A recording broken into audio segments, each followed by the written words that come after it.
I have the Hall effect sensor wired up here with VCC on this leg 1 and ground on leg 2, and then the output of the Hall effect sensor down through this resistor, which is a 3.3 kilo ohm resistor, into the LED.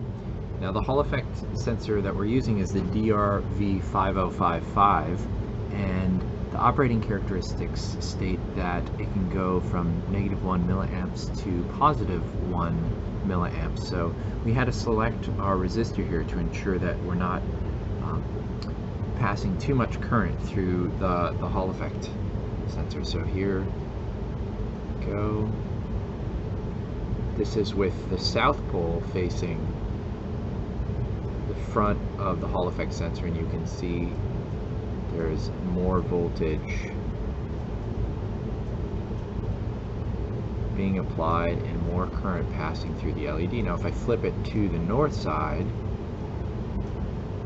the LED gets dimmer as the magnet gets closer. And this circuit is not utilizing the microcontroller. We're just powering off of the power rails, 5 volts and ground off of the Arduino.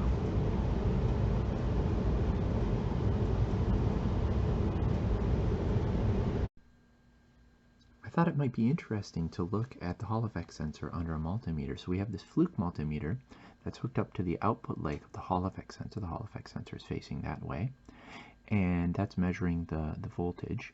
And we have our red multimeter here, the unity multimeter, working as an ammeter and measuring the amount of current that's going through our circuit. So let's bring in a magnet and see what happens. Now the south pole is facing the Hall effect sensor, and so the voltage output is going to increase, and the amount of current passing through our circuit is also going to increase.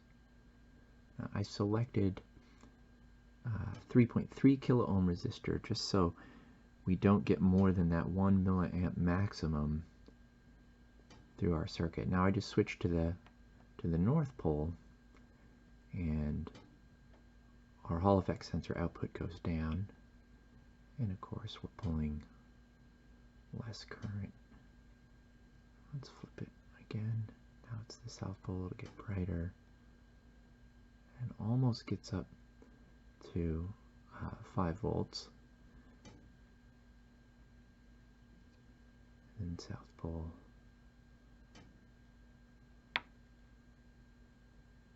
0 milliamps and 0.1 volts.